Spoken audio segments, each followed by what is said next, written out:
do Corinthians com a Caixa, que é incrível, hein? Incrivelmente lesivo.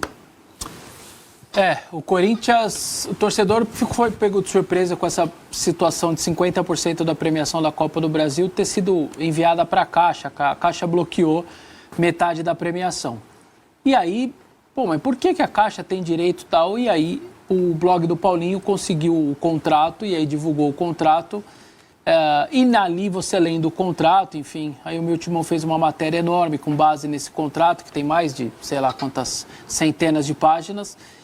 E aí você mostra de que a Caixa, como credora ali do Corinthians, simplesmente se impôs de uma maneira como poucas vezes eu vi no futebol brasileiro algum credor se colocar à frente de um clube, colocou todas as receitas do Corinthians atreladas ao pagamento da Caixa, todas. Quando eu falo todas, são todas. Televisão, streaming, patrocínios, até premiação dos campeonatos todos de mata-mata, venda de jogadores, um percentual da venda de jogadores, tudo para garantir os pagamentos do acordo, né? O Corinthians tem um acordo para pagar 4 parcelas a cada 3 meses. Março, junho, setembro e dezembro. Cada parcela é entre 20 e 30 milhões, dependendo aí da taxa Selic, da quantidade de juros, aquela coisa toda, mas gira normalmente entre 20 e 30 milhões. Então, para pagar essas 4 prestações, ela fechou um acordo. O Corinthians, com o Duílio na época, aceitou um acordo, estava fragilizado, estava devendo, mas isso tem uma origem, não pode esquecer. O Andrés deixa de pagar em 2019, simplesmente para de pagar. 19, 20, 21, a Caixa começa a acionar a justiça, o juiz pressionando, o Corinthians ia entrar naquele processo de bloqueio judicial, e não é bloqueio de 1 milhãozinho, 2 milhões, 5 milhões. Nós estamos falando de 500, 600 milhões bloqueados. Você imagina o tanto de receita que ia ficar caindo no clube para ir numa conta jurídica. Você parava de respirar, você parava de pagar salário de funcionário, você passava a quase parar de existir se aquele bloqueio gigante começasse a acontecer. O Duílio, então, se viu na obrigação de fazer o acordo. O problema é que aceitou todas as solicitações, obrigações impostas pela Caixa, dando todas essas receitas de garantia. E o que mais me pega nessas garantias todas é o tal da conta reserva, é o tal do colchão. O Corinthians é obrigado a deixar uma conta reserva cheia de dinheiro entre 80 e 120 milhões, que é para pagar parcelas futuras. Essa conta não pode baixar, essa reserva, esse colchão, porque então, exemplo, o que pegaram agora de 35, até onde a gente sabe, é para pagar as parcelas de março e junho do ano que vem. Um clube que depende tanto de dinheiro, que precisa tanto de dinheiro. Então, essa cláusula, para mim, é uma cláusula completamente absurda que o Corinthians, na época, aceitou. Peraí, você vai fazer um colchão antecipado de 80 a 120 milhões para eu pagar no outro ano só para dizer que tem esse colchão e que você está meio tranquilo quanto a isso? Então, esse tipo de cláusula realmente é muito complicada para o Corinthians. Todas as receitas estão colocadas à disposição da Caixa, inclusive Parque São Jorge, como garantia e tudo mais. Só que agora você tem esse acordo assinado até 2041, repito, 4 parcelas trimestrais todo ano, 23 e 24 foi só os juros daquele período que o Andrés deixou de pagar.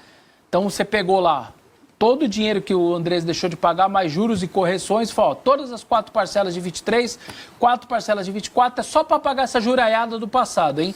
A partir de 25 começa amortização e juros, como o nosso carro, nossa casa, que você vai pagando.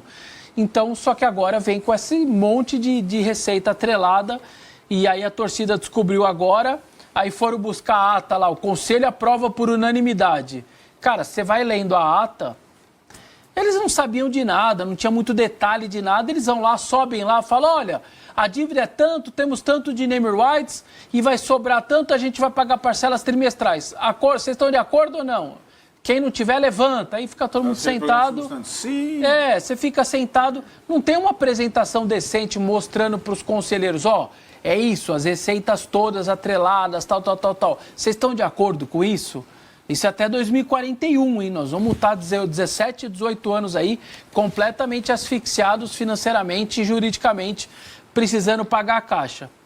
Então é isso, o torcedor se vê numa situação como essa, de mão atada, o Corinthians até meio que politicamente agora tentando conversar com a Caixa. Cara, eu não consigo fazer um colchão agora, eu preciso desse dinheiro, eu tenho tanta coisa para pagar, eu tenho 13º, eu tenho férias, tenho um monte de coisa para pagar. Você está querendo fazer um colchão para pagar as prestações de 2026? Não faz muito sentido. Vamos aguardar, eu estou muito curioso para saber a hora que a diretoria for questionada e eles não respondem. Vocês estão com alguma parcela atrasada da Caixa? Porque o que sabemos é a de março e de junho pagou. Setembro e dezembro pagou. Porque se a Caixa está tomando um bloqueando de dívida, que era as prestações de setembro e dezembro, eu vou falar que é compreensível. Meu amigo, você tem um acordo, você não pagou, tá tudo bem, me bloqueia mesmo, porque eu tenho que pagar isso para você. O que me pegaria se esse bloqueio está sendo só para pagar as parcelas futuras? Aí, para mim, de verdade, não faz muito sentido o tal da conta colchão, conta reserva. Se for para pagar algum pratrasmente, como diz o Massa, que está devendo, aí eu vou achar um tanto quanto compreensível. Ela tem mais é que bloquear mesmo, porque o Corinthians deixou de honrar o seu compromisso. Então, essa é uma situação que tem que ver. Agora o Corinthians está tentando a permanência do Maicon também. Vamos ver se consegue. Ofereceu 3 anos de contrato. Vamos ver se o Shakhtar aceita. Eu acho que o Corinthians, no meio do Transfer Ban, que ainda nem pagou, tá lá o nomezinho do Corinthians, Botafogo e outros 10 times pequenos lá na lista da FIFA.